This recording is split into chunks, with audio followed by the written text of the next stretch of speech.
Yeah, I'm just having some fun taking a look. Thanks. Are you the GoldNet guy? I am. I recognize your voice. Ah, okay. Big fan. Thanks. Ah, I just got called out for being me. Somebody's just like, I recognize your voice. So maybe the store employee will turn in live. So what's up, everybody? I am here in the Stick Vault at Behind the Mask in Scottsdale, Arizona. And as you can tell by the pad on the bottom, we've got a very special guest, Kaylie from the CCM Gold Department. Want to say hi, Kaylie? Oh, hey everybody. Welcome to CCM headquarters, where it's a solid minus 20 plus wind chill Celsius.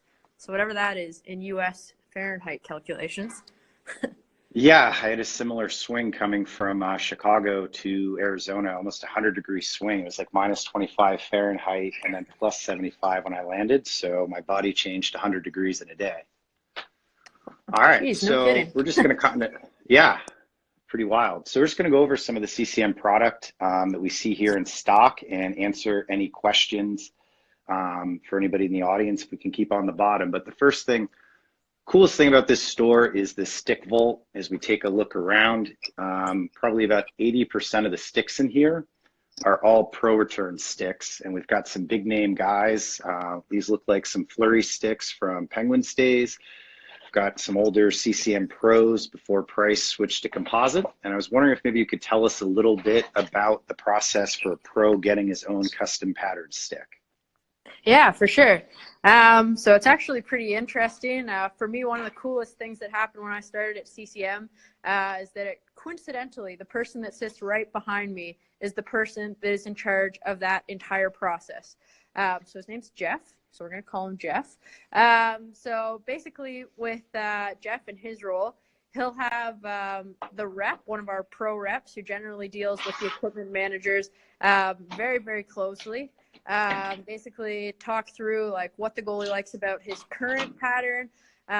If he or she's already using a CCM stick, but maybe just wants to tweak something, we can generally take the mold that we already have and take the feedback that they give us and then kind of create that slight variation, whether they're looking to modify their paddle shape, if they're looking to even modify their curve, like you mentioned, Price. We've seen Price's pattern get modified a little bit over the past few seasons from round toe to square toe. He's played with his paddle shape as well.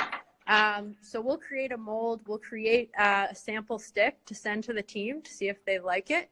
And then we kind of just go from there. If it's a goalie that's possibly coming from a different brand, generally they'll send us one of their sticks. We'll either take a mold that we already have that is incredibly similar to it and send them that to see what they think. Or if need be, we can create a brand new mold. We can make that sample for them and then go from there to determine what they like and, kind of make mass quantities as needed. So, yeah, it's an interesting process for sure. And is for people using composites, like a lot of guys are switching, obviously the P2's been a huge success. You notice a lot of guys switching out of the foam cores over to the P2 and now the EF4. Is the process to make like a pattern, does it still involve a mold? Does it change when we look at a composite stick? Fortunately, we can actually kind of go between the two as needed. So if a goalie currently has a foam core stick and they like the molding and the tooling that we've already used for that, it's fairly straightforward to shift that over to a composite construction and vice versa. I think luckily when it comes to our factories and our processes, we recognize that switch can happen fairly frequently. Like you said, a lot of goalies going towards composite. So we can make that happen and make sure we figure out what they like and what's best for them. Awesome, thanks. I'm going to walk around and look for some more stuff for us to take a look at. And I got a question that's sort of R&D focused, but hopefully you can answer. How far Sure. ahead are you guys in pad design? So we know there will be an EF4 in the spring, and then imagine at some point in time the Premier 2 gets updated. So how far ahead of time are you guys thinking about new pad designs? So generally, I mean, the thing is, it's kind of like a twofold answer in terms of the actual design and figuring out, the actual specs that we modify and the new technologies that we have. we have some ideas that have been kind of circling around the team, that we've been playing around with for, a few years at a time. We could be looking 3 years ahead for some concepts. When it comes to the actual design and finalizing and getting it into field testing, usually that's about 2 years, maybe 1.5 years ahead. The field testing is the biggest thing. So we get samples that are sent to us, and usually it's pretty limited at first. So we can check it out. We can just kind of look at all of the different straps, the different modifications that we've made, the weight, all of it. And then generally we're going to have to do some initial tweaks from there. So, we'll do all of our inspections, send back the feedback that we have, usually get a few more samples made. And as we start to get more and more satisfied with the final product and we see our vision really coming to life, we'll start to get it into field testing.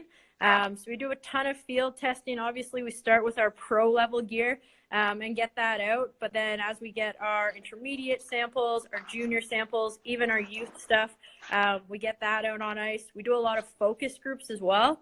And focus groups are where we're really kind of working. So we are, sorry, I just had a call that to ignore there. With the focus groups, we're looking at concepts that we haven't even necessarily finalized yet or created yet, because we really want to see what the market is looking for and what they think of our concepts. So those are always fun to be part of. Shout out to my pal over at Sweet Goalie Pads for watching it.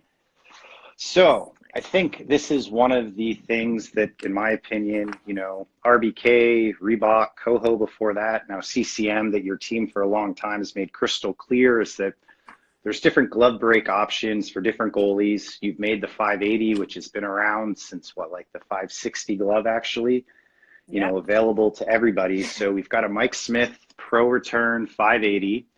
We have a 2.9 P2, so 590 break.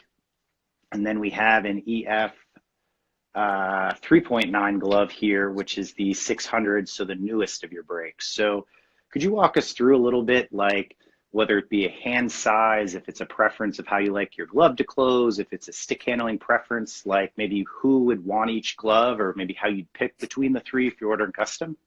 Yeah, for sure. So I guess, first of all, my apologies that I don't actually have the gloves. This was kind of a spur of the moment thing. So here are some wonderful catalog pictures. And I've got them here too, if you can't see my screen. Yeah, no, exactly. So, obviously with the 590, that glove is a little bit more unique because it is only, I meant to say 580. With the 580, I was looking at it. The 580, it's a little bit more of a unique construction and a unique glove because it is only a custom offering. So if you take a look at the NHL, though, obviously there are some goaltenders wearing that. Smith, Longo's played around with it. And I think the one thing Holtby. Yeah, exactly. You'll notice that their hand positioning, I always find, is one notable thing about the 590. They generally have a fairly aggressive glove hand, seems to be the trend. They hold their glove fairly upright. They're ready to snag those pucks out of the top corner. I think that's one key indicator of that glove. If you just take a look at the overall shape, you can just see the way that it's constructed. The entire pocket is a little bit more upright, and that's due to the way that it actually closes. So if you think about your hand positioning in your glove, with this one, you're almost giving a thumbs up. So you have your thumb up, and then your fingers are coming around as like a full close into your palm. So that's kind of like the feel that you get from it. Sometimes it's a little bit tougher for some of the younger goalies to get a feel for that because the glove just isn't as exposed. It's not a retail option. But for someone considering the custom route, if they have a chance to check it out and figure out if that would kind of complement how they hold their glove and how they want it to feel, it could be a really awesome option. And 590 is the best seller, correct? That's what I'm wearing right now. Yeah, exactly. So the 590 is what we used for a really long time, kind of in all of our stock gloves. The thing about that is it's quote unquote the most natural feel, which is a tough term to use because obviously everyone has their preferences, and what's natural to some people might not be natural to others. But I think if you just kind of take your hand and your thumb is kind of at a more natural position. It's not necessarily in that aggressive thumbs up position anymore. It's more natural. Your whole fingers kind of come across to close the glove, which gives you a really kind of nice, aggressive, easy close to it. And that's one of the reasons why we used it for so long. Is just kind of bringing that hand over to the thumb is a pretty natural feeling. So an easy go-to for almost any goalie. And then here's the last, this is the 600. So this is the one glove break I've used, 580, 590, somewhat interchangeably. I like both those breaks for different reasons. This is the one glove that, it's just not for me, but obviously there's a huge place for you guys. You sell a ton of these. So explain to me why I might want to look at a 600. Yeah, the 600 has been a real winner for us. We have a lot of goalies that, tried it out over the past couple of years and have really fallen in love with it.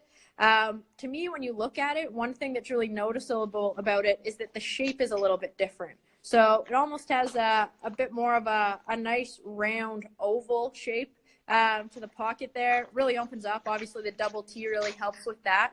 And in terms of the actual closure of this glove, it's more kind of like your bottom fingertips kind of curling up to close the glove. I find compared to a 590, the 590 is almost like a flap feel as you close it, whereas with the 600, I find you're almost curling your hand up and around for that closing motion.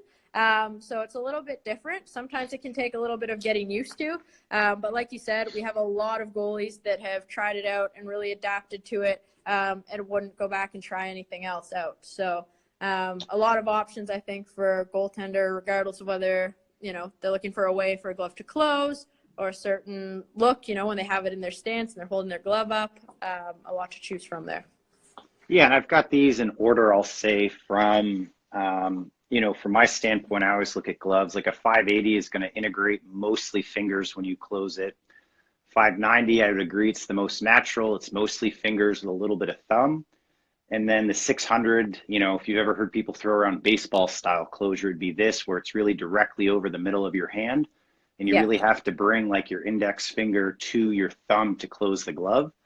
And I've always just been more natural with fingers. And Yeah. that's why, again, 580 or 590s for me. So I know you're busy, and I also know the time change. It's probably near the end of your day. Is there anything we haven't talked about you might want to show anybody or let us know that's coming up while we got you on the line here?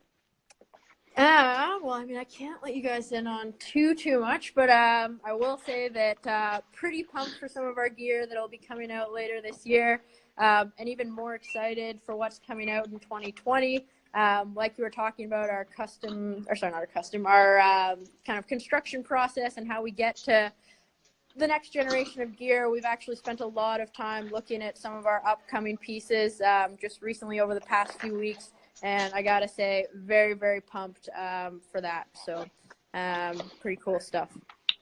Awesome. Well, I appreciate you jumping on so much. This has been great. Hopefully everybody learned a lot, and maybe some point in time we could jump on, maybe if EF4 when it comes out, and maybe compare EF4 to EF3 or something like that, or EF3 to P2 or EF4 to P2.